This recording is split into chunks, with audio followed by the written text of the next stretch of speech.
Earth stayed silent until the Galactic Council's Taunts declared war.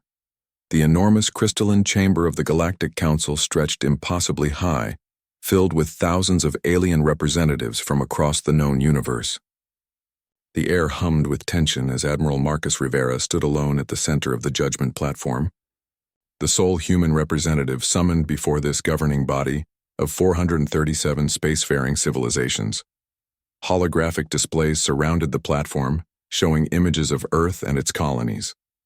The aliens studied these images with compound eyes, sensory tentacles and organs humans had no words for. Their whispers created an unsettling background noise that echoed throughout the chamber. "Humanity has been found wanting," announced High Counselor Vrax, a towering being of swirling plasma contained within an ornate exosuit of gold and black metal. His voice resonated with artificial depth as translation modules converted his energy fluctuations into words. "For 3 centuries your species has been observed. For 3 centuries you have been offered subtle guidance. For 3 centuries Earth has ignored our communications." The council chamber erupted in jeers and hisses from 1,000 alien throats. Some delegates pounded appendages against their seats, while others released pheromones of disgust that turned the air acrid. Vrax raised a glowing appendage, silencing them with a gesture. "We planted knowledge in your scientific archives," continued the High Counselor. "We sent emissaries disguised among you. We even staged events to demonstrate our existence. Yet Earth remained obstinate in its isolation, refusing to acknowledge the greater community of worlds." Admiral Rivera remained impassive, hands clasped behind his back. His military uniform, a midnight blue with silver trimmer, stood stark against the iridescent platform beneath him. His silence only seemed to agitate the council further. "Your species developed faster than light travel 80 years ago," said Vrax, his plasma form pulsing with what might have been frustration, yet you expanded cautiously, methodically. "When our patrol ships revealed themselves at the edge of your territory, you retreated rather than engaged. When we broadcast on all frequencies, you maintained radio silence. This behavior is unprecedented and disturbing." From the upper tiers, a reptilian delegate stood, his scaled hide reflecting green and purple under the chamber lights. His translator amplified his sibilant voice. "They are primitive and frightened. Their silence is an insult to the Concordat." More aliens joined in, their translators overlapping in a cacophony of accusations. "They hoard resources within their borders. They study us from afar without introducing themselves. They prepare for war while pretending ignorance." Rivera's eyes narrowed slightly, the only indication he felt anything at all. Vrax slammed a ceremonial staff against the floor. The sound reverberated through the chamber, a physical shockwave that silenced all voices. "Enough!" The High Counselor's form flared brighter. "Human, you will explain Earth's insolence or face sanctions. Why has your planet ignored galactic law requiring all spacefaring species to register with the Council? Why do you build military vessels disguised as exploration ships? Why do you refuse to speak when addressed?" The chamber fell into expectant silence. Thousands of alien eyes, sensor arrays, and perceptive organs focused on the lone human. Admiral Rivera finally moved, reaching slowly into his pocket. Council security drones swarmed forward, weapons trained on him, energy fields humming. He retrieved only a small device no larger than his palm, setting it deliberately on the floor before him. A holographic projection appeared on Earth's solar system, surrounded by thousands of tiny red dots. "We have not been silent." Rivera spoke for the first time, his voice steady and clear. "We have been listening. Every transmission, every ship movement, every council session for the past 70 years.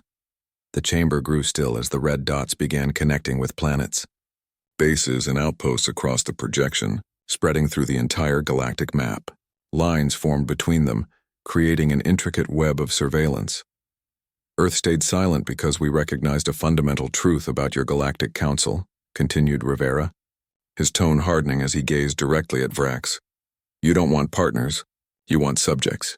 Murmurs rippled through the chamber as the hologram expanded to show hidden council military installations, secret meetings between ruling species, and covert operations against emerging civilizations. "You claim to welcome new species, but your actions tell a different story," said Rivera. "When the Nelvari developed warp capability, you introduced a virus that set them back 2 centuries. When the Tuvani discovered your monitoring stations, you erased the memories of their entire leadership. And when the Doric refused your mining rights, 3 of their colony worlds mysteriously experienced asteroid impacts. Vrax's plasma form contracted. These are internal council matters. How could you possibly know? Rivera finished. Because silence has advantages. It lets you listen. It lets you watch. It lets you learn while others speak. The Admiral tapped the device and the hologram shifted to show Earth's defenses, far more extensive than the Council had believed. Hidden fleets, dimensional pocket technologies and weapons systems that even the most advanced Council races hadn't mastered. For 80 years, you've seen what we wanted you to see. Primitive ships, limited colonies, hesitant expansion. Rivera's voice carried throughout the chamber without raising it. All while we prepared. Prepared for what? Demanded a crystalline being from the Council's inner circle. For today. Rivera replied simply. When your patience finally ran out. When your arrogance finally convinced you to summon us here. When your taunts finally declared war. With those words, the hologram changed one final time, showing real-time feeds from across Council space. On a dozen worlds, human forces had already emerged from hiding. Strategic installations went dark. Communication relays failed. Transport hubs shut down. You believed Earth's silence was weakness, said Rivera as chaos erupted in the chamber. It was restraint. High Counselor Vrax raised his staff again, but this time the shockwave failed to restore order. Delegates rushed for communication devices, security forces scrambled, and emergency protocols activated throughout the chamber. Rivera stood calmly amid the pandemonium, watching as the Council's facade of unity crumbled. After 3 centuries of observation, humanity had identified every fracture line in the galactic power structure, and now they were applying pressure to each one simultaneously. Admiral Rivera, said Vrax, his voice now lacking its artificial authority. What do you want? What every species deserves, Rivera answered. A genuine place at the table, not as subjects but as equals. The security drones surrounding Rivera powered down suddenly, falling to the platform with metallic clangs. Throughout the chamber, systems began to malfunction as human infiltration protocols activated. This attack, began Vrax, is targeted and temporary, Rivera interrupted. No civilian populations are at risk. No life support systems have been compromised. We're disabling your ability to respond militarily, not harming your people.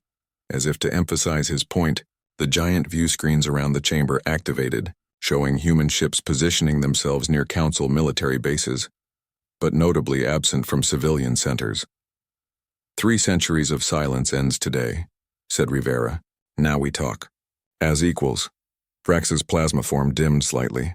And if we refuse? Rivera's expression remained unchanged. Then we'll stop talking again.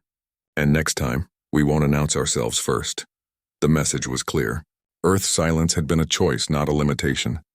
And now that humanity had revealed itself, the Galactic Council faced a decision: adapt to a new reality, or face an adversary that had spent generations preparing for this moment. Throughout the council chamber, the delegates looked at each other with new understanding. The humans hadn't been ignoring them. They had been studying them, learning their weaknesses, planning, and now the silent observers had finally decided to speak. Earth stayed silent until the Galactic Council's taunts declared war 2 weeks after Admiral Rivera's confrontation with the Council. Dr. Eliza Okafor worked frantically in her laboratory beneath the Mariana Trench. Massive screens surrounded her, displaying ancient symbols that scrolled and shifted in patterns no human mind was meant to interpret directly. As Earth's foremost xenolinguist, she had been tasked with the impossible, decoding the ancient precursor, language that formed the foundation of the Council's interspecies law. The underground facility hummed with activity as analysts and linguists processed data streaming in from human intelligence. Assets scattered throughout Council space.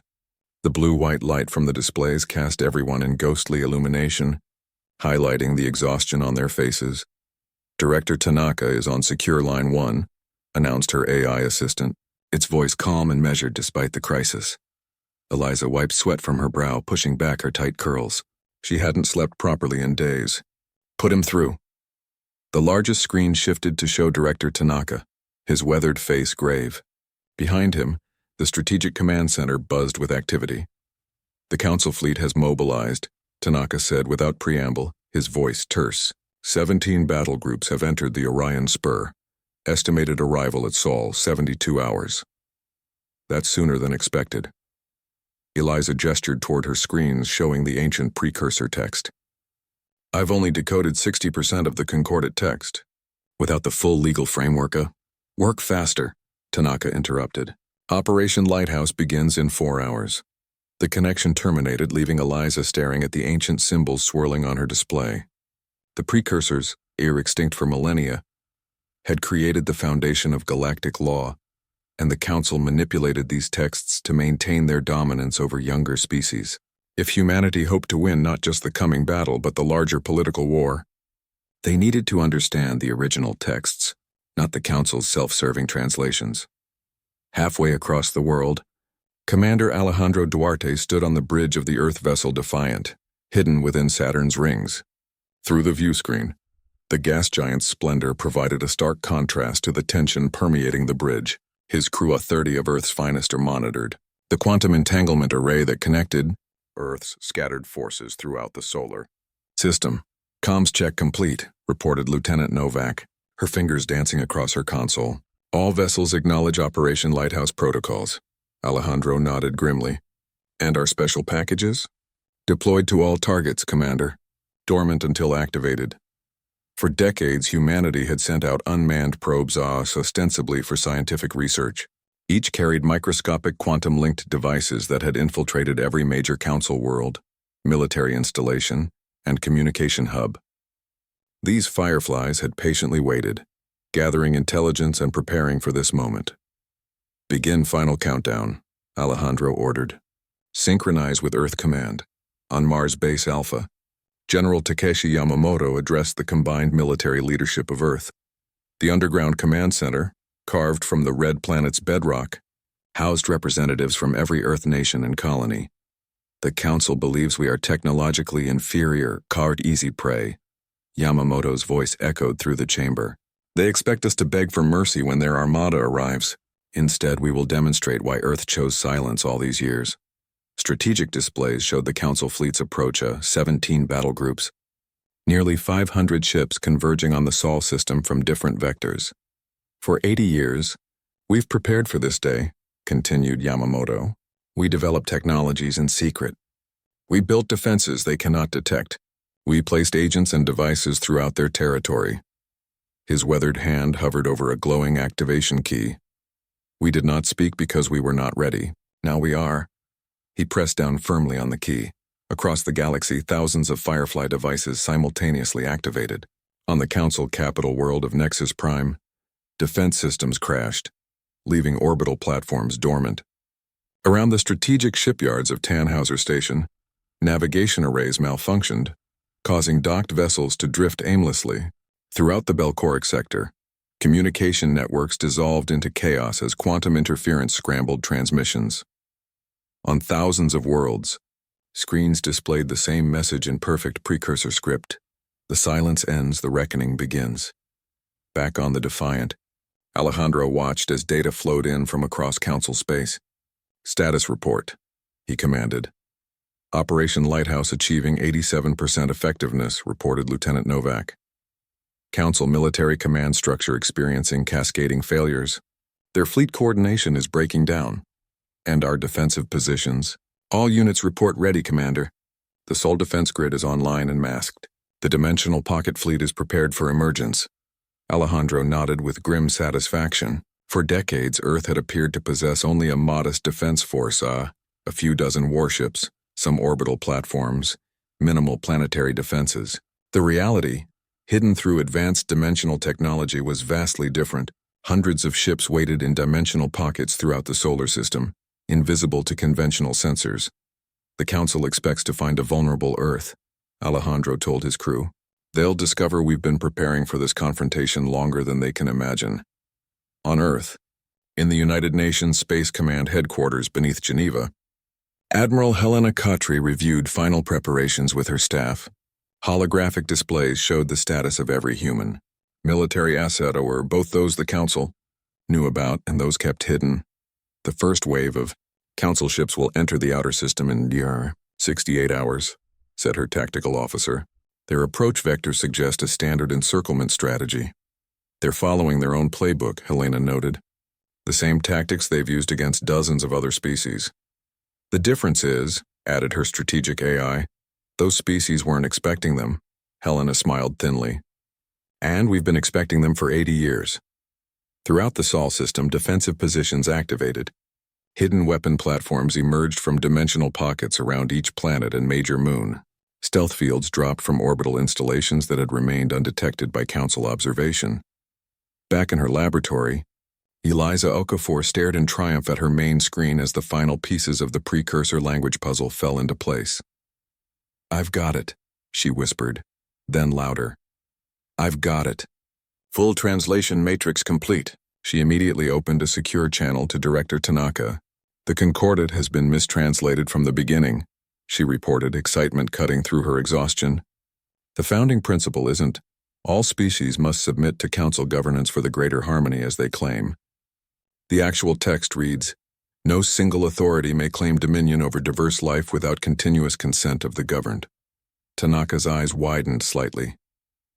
"You're certain?" "Absolutely. The Council has been violating the very laws they claim to uphold. According to the original precursor text, their entire governmental structure is illegal." Tanaka's expression shifted to one of grim satisfaction. "Send the complete translation to my secure terminal. We've just gained another weapon for this fight, the truth." As Operation Lighthouse continued to unfold, human forces throughout Council space emerged from hiding. Small specialized teams activated contingency plans developed over decades. On 16 strategic Council worlds, communication centers suddenly broadcast the true precursor texts, causing confusion and outrage among populations that had been misled for centuries. On the Galactic Council's capital world, High Counselor Vrax convened an emergency session, his plasma form fluctuating wildly with what appeared to be fury or fear. "How is this possible?" demanded the Otharan delegate, her chitinous exoskeleton clicking in agitation. "Humans were never detected within our borders." "They didn't need to infiltrate physically," replied the Mechanos representative, his synthetic voice emotionless. "Our analysis indicates they deployed autonomous quantum entangled devices through seemingly harmless scientific probes. We dismissed them as primitive research tools. The humans deceived us," Vrax's voice resonated through the chamber, "while we watched their worlds, judged their development, and prepared to bring them to heel. They were studying us, identifying our weaknesses, and preparing countermeasures. Our fleet still outnumbers their known defenses," noted the military advisor. "We can crush their homeworld and colonies in a single coordinated attack. Can we?" questioned Vrax. "If they've hidden their surveillance capabilities for decades, what else have they hidden? We assumed their silence was primitive isolation. What if it was strategic patience? In Earth orbit, the first line of defense prepared for the coming battle. Admiral Rivera, returned from his confrontation with the Council, stood on the bridge of the flagship Terran Resolve. Through the viewscreen he watched as Earth's orbital defenses came online, roared platforms and ships that had remained hidden until this moment. "Status of Operation Lighthouse?" he asked. 93% effective, Admiral," reported his second-in-command. "Council Military Command is in disarray. Their fleet is struggling to maintain formation. Their leadership is divided on how to respond." Earth stayed silent until the Galactic Council's Taunts declared War Grand Admiral Zoltek of the Council. Armada stood on the command deck of the dreadnought Sovereign Might, his four eyes blinking asynchronously as reports flooded in from across Council space. The massive viewscreen before him displayed strategic updates that grew more alarming by the minute. 3 major fleet bases had gone dark. The central communications array had been compromised. Most disturbing of all are the sacred archives on Centauri Prime, containing the original precursor texts, had been breached. The command center buzzed with frantic activity as officers struggled to coordinate a response. Emergency lighting cast everything in a crimson glow, highlighting the tension on alien faces of various species. What had begun as a simple punitive mission against an upstart civilization had transformed into a crisis threatening the Council's very foundation. "Impossible," Zoltek muttered, his leathery skin flushing dark purple with stress. No species could coordinate attacks across such distances simultaneously. His second-in-command, Sub-Commander Pelax, approached cautiously. The Vixari officer's movements were smooth despite the gravity of the situation, a testament to his species' natural predatory calm. "Admiral, new intelligence suggests the humans have been building," Pelax said quietly. Zoltek turned all four eyes toward his subordinate. "Building what?" "Their shipyards were monitored. We know their fleet size." "Not ships, sir." Pelax gestured to a junior officer who transmitted data to the main view screen. "Something else." The display shifted to show the far side of Neptune in the human home system. As the image zoomed out, Zoltek's breath caught. Hidden in dimensional pockets around the ice giant were hundreds of massive structures. Not warships, but something far more concerning. "Dimensional gates," Pelax explained, his voice dropping lower. "They've been constructing a transportation network independent of standard hyperspace lanes, one that our sensors cannot detect." Zoltek studied the images with growing dread. "How long have they had this technology?" "Unknown, sir. But based on construction patterns, at least 50 years. 50 years. The Council had believed humans achieved dimensional manipulation technology only recently. This revelation suggested they had been far more advanced than anyone had suspected in Burseurs and had deliberately hidden that fact.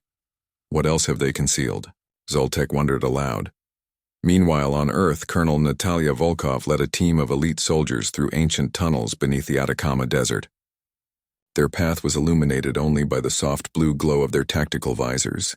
The air grew thicker with each step deeper into Earth's crust. "Movement ahead," warned Sergeant Dawson, her neural implants scanning the darkness. She raised a closed fist and the team froze in practiced unison. Through her enhanced vision, Natalia saw shadows detach from the tunnel walls, humanoid figures with too many joints, their skin shimmering with adaptive camouflage that struggled to match the rough stone surroundings. "Vex assassins," Natalia whispered through the team's secure comm channel. "Council's best." What followed was brutal and swift. Natalia's team had trained specifically for this encounter. Their weapons are designed to counter Vex physiology, fired specialized ammunition that disrupted the aliens' adaptive camouflage. The confined space of the tunnel worked against the typically agile Vex, preventing them from utilizing their acrobatic fighting style. Within minutes, the skirmish ended. Natalia's team suffered only minor injuries while the Vex squad lay defeated.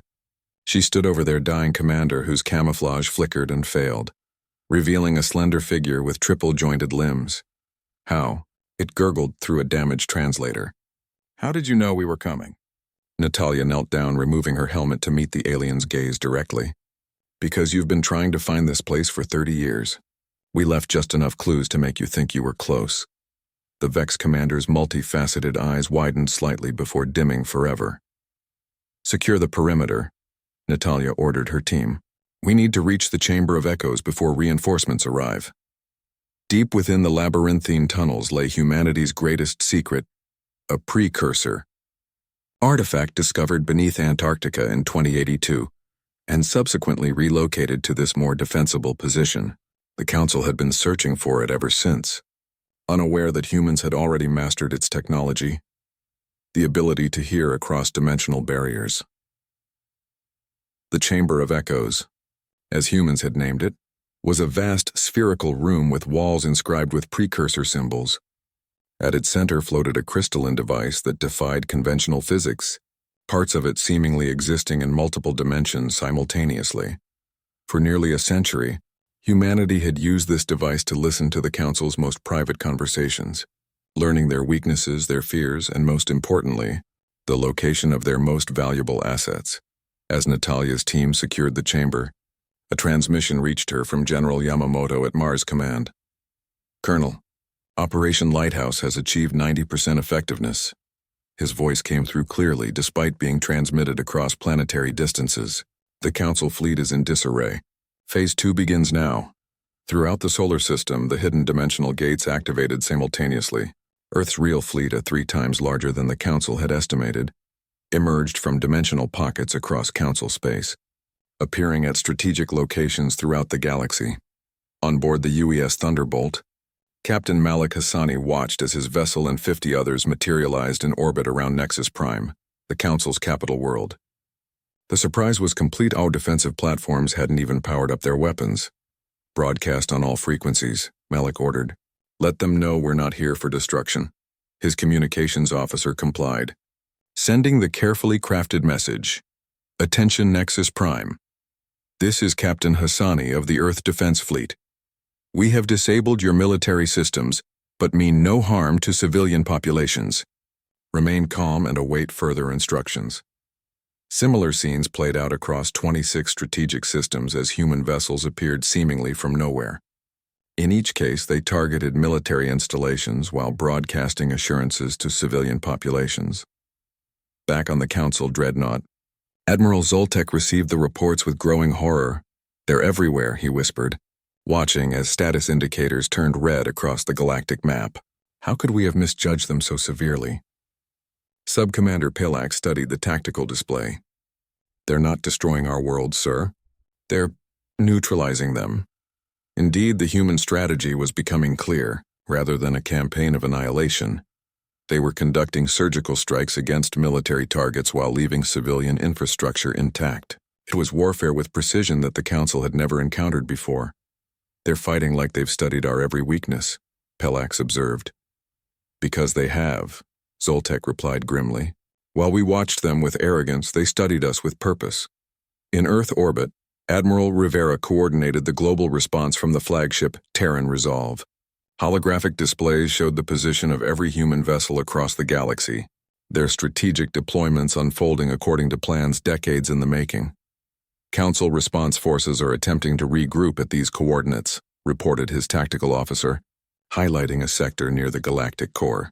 Deploy Task Force Omega, Rivera ordered. Cut them off before they can consolidate. A junior officer approached with new information. Admiral, we're detecting unusual energy signatures from the Council flagship. They may be preparing some kind of countermeasure. Rivera studied the readings.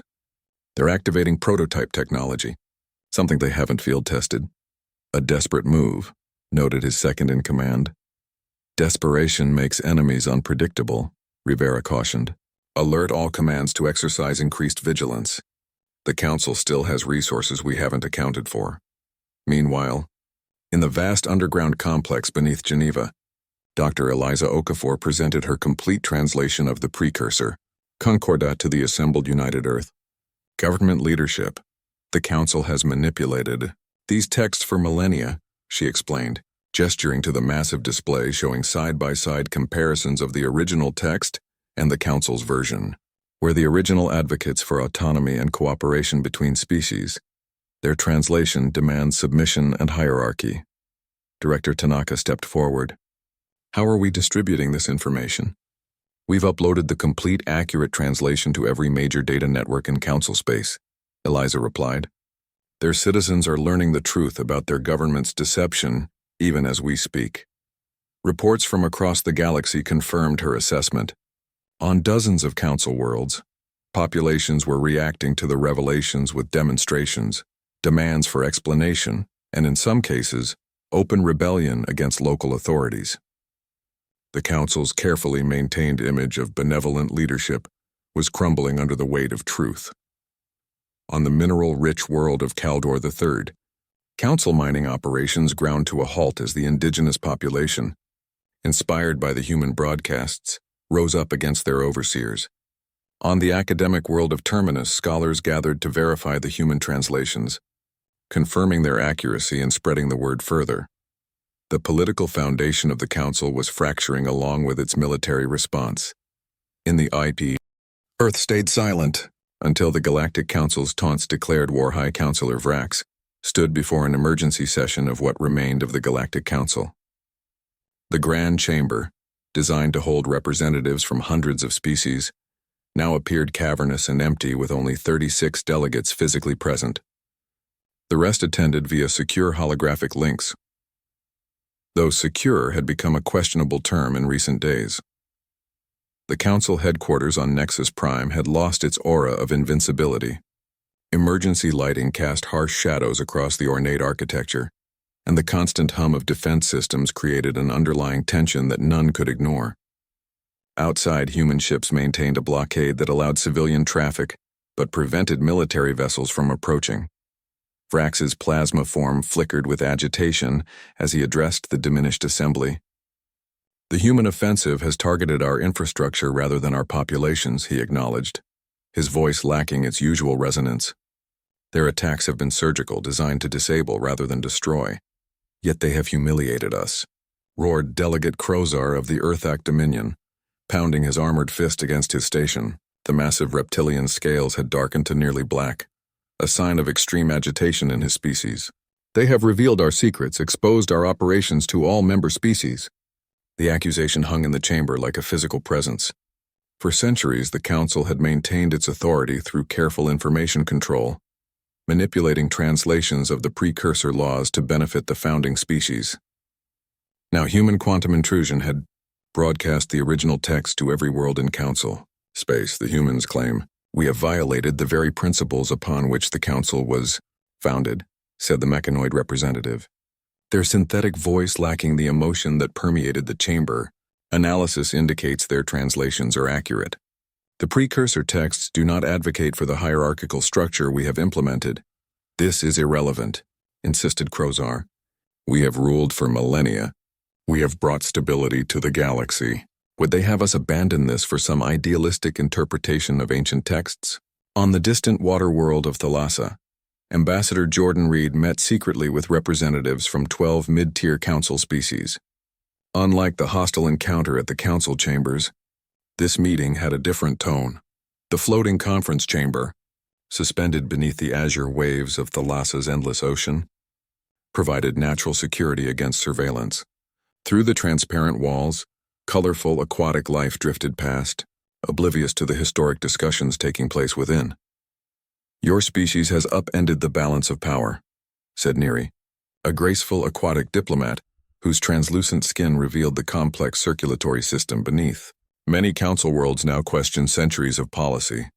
Jordan nodded, his dark eyes serious beneath silver-streaked hair. "That was one objective.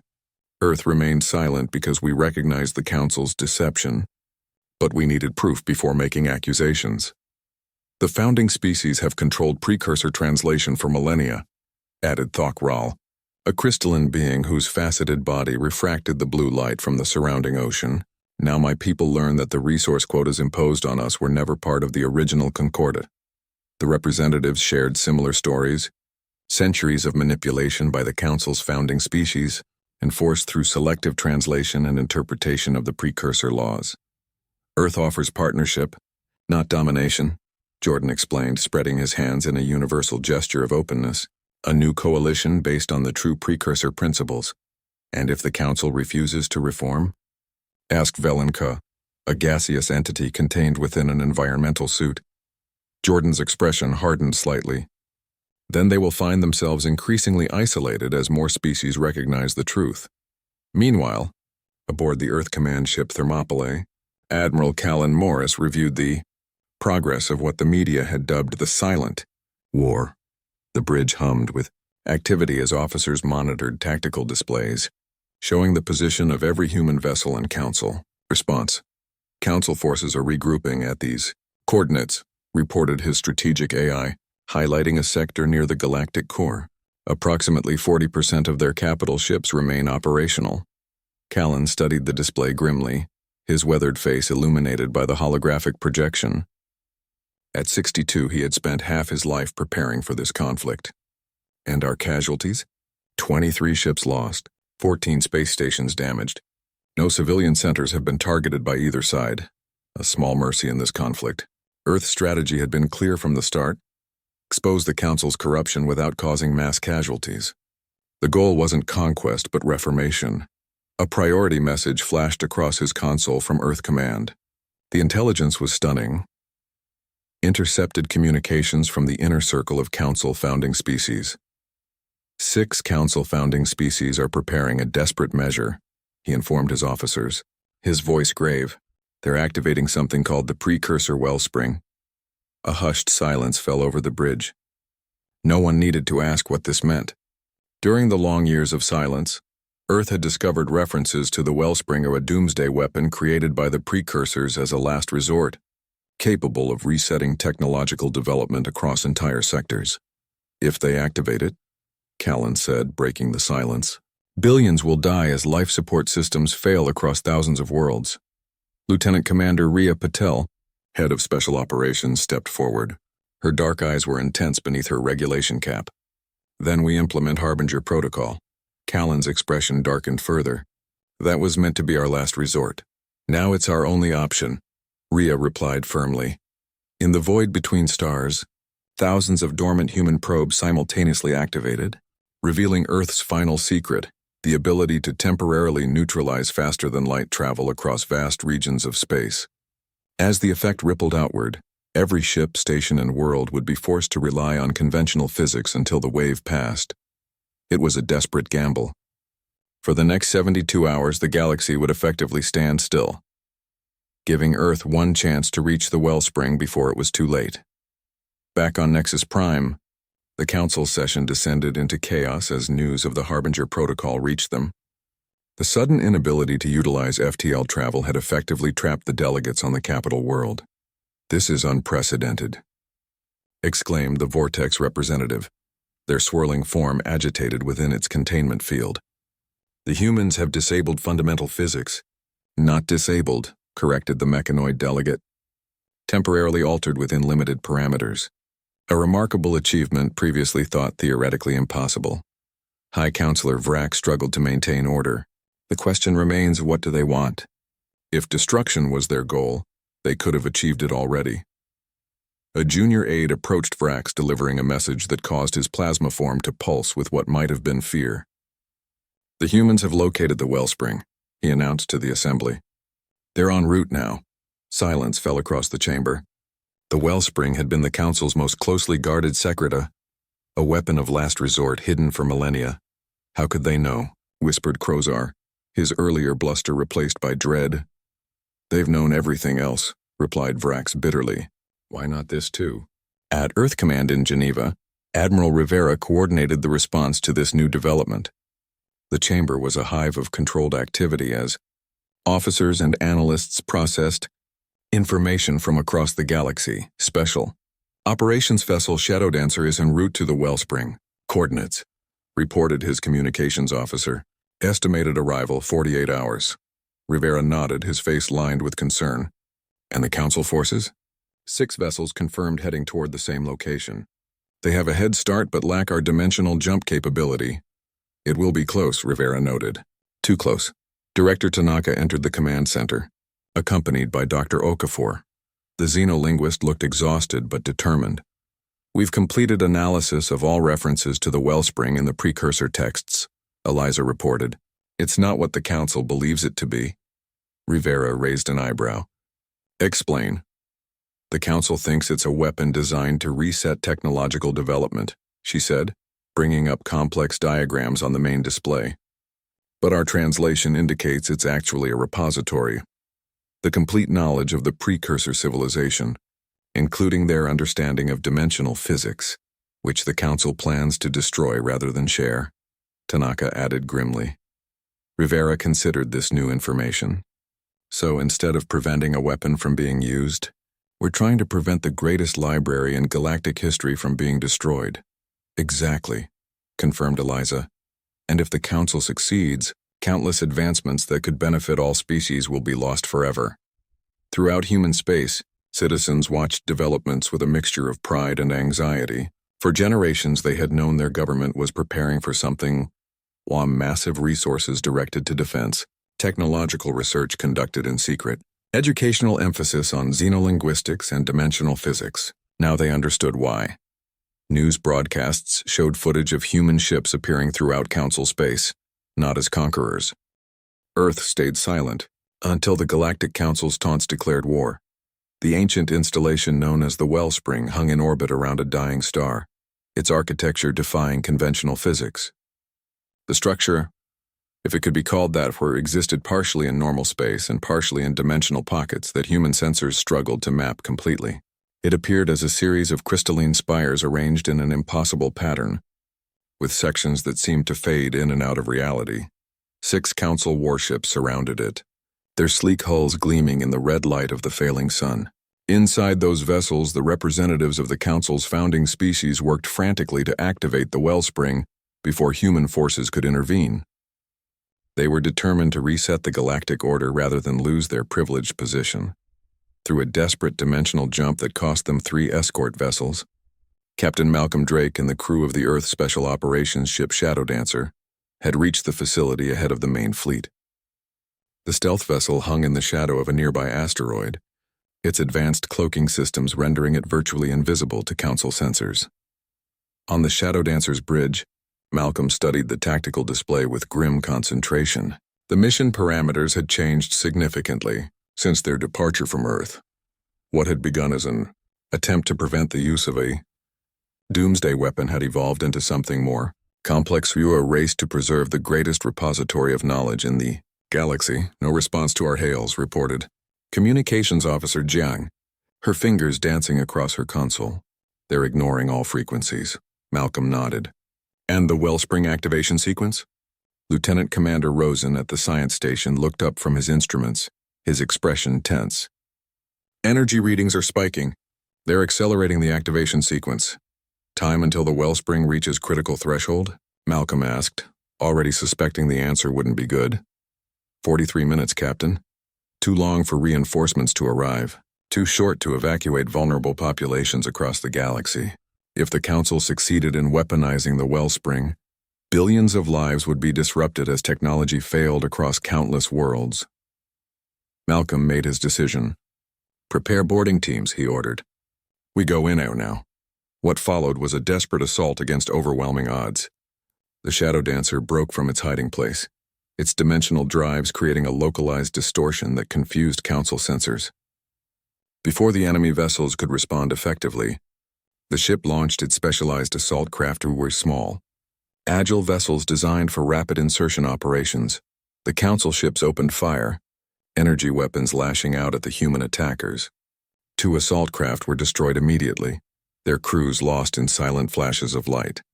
The others pressed forward, using dimensional shifting technology reverse-engineered from precursor artifacts to phase partially out of normal space, becoming harder targets. Breach teams, stand by for dimensional shift, Malcolm ordered over the tactical channel. Phase on my mark. Mark! The Shadow Dancer's elite forces are using technology that had been Earth's most closely guarded secret. Phase through the Council ship's hulls, bypassing conventional defenses. Within minutes, chaotic reports flooded in as human soldiers engaged Council security forces in the confined spaces of their vessels. Inside the wellspring itself, Dr. Layla Karim, Earth's foremost precursor expert, moved through ancient corridors with a small protection team. Unlike the soldiers engaged in combat throughout the Council ships, her mission was different, asked to reach the wellspring's control center and understand its true purpose before anyone could misuse it. The central chamber should be ahead, she whispered, following the guidance of her specialized sensors. The walls around them pulsed with subtle energy, as if the structure itself were alive and aware of their presence. They entered a vast spherical room dominated by a pulsing crystalline core assigned to the heart of the wellspring. Council technicians worked frantically at control panels arranged in a circle around the core, while guards turned to face the human intruders, weapons raised. Gunfire erupted immediately. Layla's guards created a defensive perimeter while she raced to a secondary console, connecting her translation matrix to the ancient system. The device developed from decades of studying precursor artifacts allowed her to interpret the complex symbols flowing across the control surfaces. Captain Drake, I'm in position, she reported through her comm link, but this isn't what we thought. As she interfaced with the ancient system, the true purpose of the wellspring became clear. It was never a weapon, it was a library, a repository of knowledge, the ultimate archive of precursor civilization, designed to survive even the collapse of their species.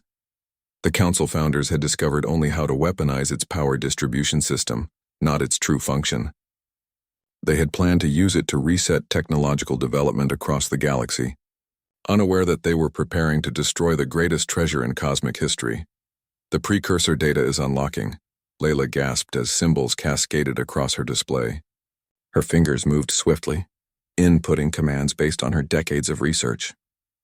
In that moment, the crystalline core pulsed with blinding light, and a massive holographic image appeared above it around a precursor, being addressing the chamber in its native tongue. The figure appeared vaguely humanoid, but with proportions that seemed wrong to human eyes. Its limbs too long and numerous, its head housing sensory organs unlike any evolved on Earth. Through Layla's translator, its message reached every communication device across Council space. To those who follow after us, we offer neither judgment nor salvation. The stars belong to all who rise to claim them. Our civilization rose, peaked, and chose its end rather than decline. We leave this repository not as a weapon, but as a gift to all we learned, all we created, all we were. The message continued as fighting gradually ceased throughout the installation. Council forces and Earth troops alike stood transfixed by the ancient voice speaking across millennia. The greatest danger to intelligent life is not extinction, but stagnation through dominance. No single vision should guide all others. No single power should stand unchallenged. Diversity of thought ensures survival of consciousness itself. The precursor image gestured, and the holographic display expanded to show star maps, technological schematics, philosophical texts, and biological data were in a sampling of the vast knowledge contained within the wellspring. This repository contains all that we were. Use it wisely, not as a source of power over others, but as a foundation upon which each species may build its own future. This is our legacy and our gift to all who follow. In the Council Emergency Chamber on Nexus Prime, High Counselor Vrax watched the transmission with the remaining delegates. The precursor's words, Amours unfiltered, untranslated by Council authorities, are spread across every world under their influence. They built the wellspring as a gift, whispered an aid in disbelief, and we tried to use it as a weapon. Vrax's plasma form dimmed slightly, perhaps the equivalent of a weary sigh. How much else have we misunderstood? How many other precursor legacies have we corrupted to serve our desire for control? Throughout Council space, the reaction to the precursor message was immediate and profound. On world after world, populations that had lived under Council rule for generations watched the transmission with growing understanding. The foundation of the Council's authority, their claimed inheritance of the precursor legacy, was revealed as a distortion of the ancients' true intentions. Back on Earth, Admiral Rivera addressed the United Earth government as the precursor message concluded. The chamber was silent, every representative aware of the historic significance of the moment. Today marks the end of Earth's silence, Rivera said, his voice carrying through the chamber, but also the beginning of a new conversation. We chose silence because we needed to understand. We chose action when understanding revealed injustice. Now we must choose reconciliation over victory. 3 days later, representatives from all spacefaring species were Council founders. Subjugated worlds and humanity gathered at the wellspring, now neutralized as a weapon, but activated as the knowledge repository it was meant to be. The Great Chamber had been transformed from a battleground to a meeting place, where days before soldiers had fought and died. Diplomats now stood in quiet conversation, their differences temporarily set aside in the face of the precursor revelation. Admiral Rivera faced High Counselor Vrax across a simple table placed beneath the still-active hologram of the precursor messenger. Your silence was wisdom, Vrax acknowledged, his pride diminished but dignity intact. The Council had forgotten its purpose. And Earth's aggression was necessary, Rivera responded. Though we take no pleasure in it, together, they activated the first controlled access to the precursor library, beginning with the true complete text of the Galactic Concordat. The document's first line, finally correctly translated, appeared before the assembled representatives. Let no voice be silenced, and no power go unchallenged. This is the first law of the stars. Dr. Eliza Okafor, who had spent decades deciphering the precursor language, felt tears in her eyes as she read the words. All these years, she whispered to Director Tanaka standing beside her, we were right, a